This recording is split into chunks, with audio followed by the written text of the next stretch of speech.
Et dans le sud, il y a le village de Saint-Simon.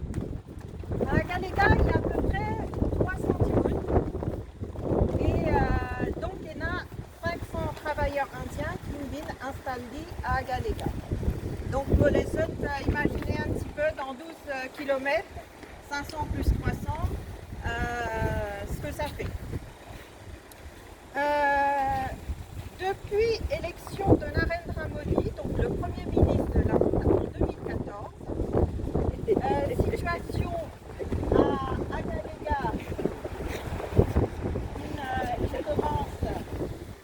il commence à détériorer. Et l'Inde commence accélère les choses, il vient installer à Agalega.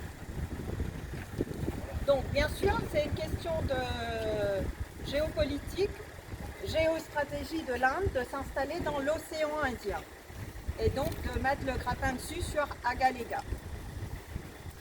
Alors officiellement, nous, Premier ministre Pravin Jagnnath, nous comme ça qu'en fait, l'Inde aide nous pour faire soi-disant de l'écotourisme, pour faire soi-disant une piste d'atterrissage de 3 km pour accueillir un Airbus, un port, un jetée pour accueillir des gros bateaux. Et puis en parallèle, l'Inde pour capable accoster de temps en temps.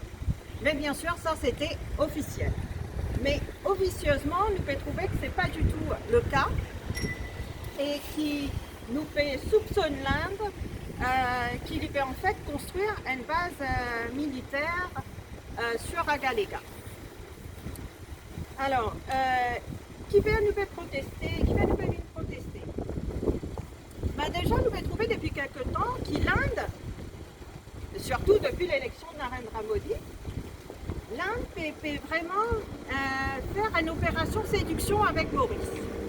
Il peut continuer d'une casse sans arrêt, il peut faire un don. Bon, c'est un peu normal entre un pays qui est dans un partenariat, qui est dans une coopération. Ça, c'est une affaire tout à fait normale. Ça a existé, ça existe et ça existera encore. Mais ce qui n'est pas normal, c'est le rapport de force qu'il a avec Maurice. Donc l'Inde, il peut constamment lui de nous l'argent, donc soit à travers des dons, soit à travers des prêts. Mais est-ce que Maurice lui peut être capable de rembourser tout sa dette là avec l'Inde? Sa quantité, l'Inde peut donner l'argent là, nous pas produire un rien pour qu'il nous capable de rembourser nos dettes. Donc comment nous pouvons faire pour rembourser tout sa dette là? Et l'Inde constamment, donc là la dernière fois il fait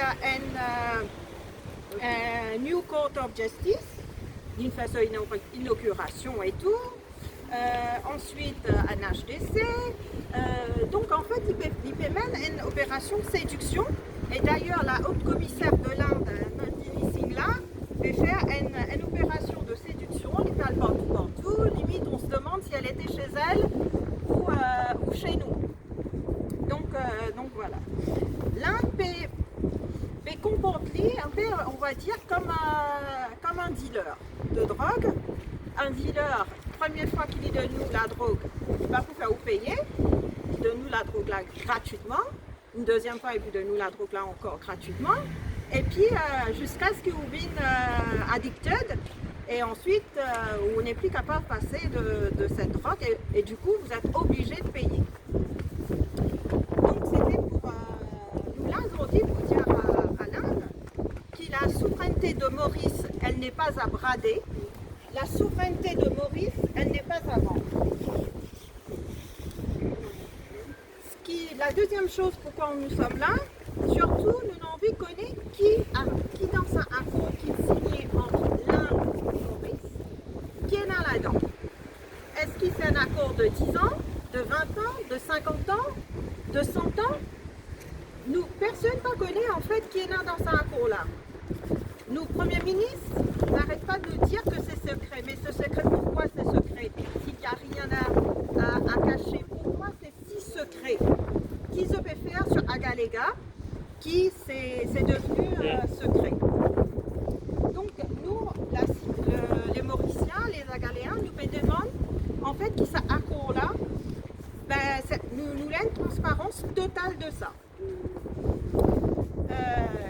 Nous voulons aussi qu'au sein du Parlement, que l'opposition demande à voir cet accord, qu'elle soit complètement transparente, qu'il se soit discuté là-bas au sein du Parlement et que tout le Mauricien trouvait qu'il y en a dans un accord là. Quand il dit à nous, comme ça, il est secret. Mais ça veut dire quoi être secret? C'est à la liberté du chef de l'État, c'est à la liberté du gouvernement, c'est à la liberté de Pravin Jagnnath. Donc demain, si Pravin Jagnnath décide de vendre Maurice, donc il peut le faire et puis il va nous dire que c'est secret. Mais non, ça ne doit pas se passer comme ça. Tout le monde a le droit de savoir ce qu'il y a dedans et l'opposition a le droit de savoir qu'est-ce qu'il y a dedans et d'avoir un droit de regard.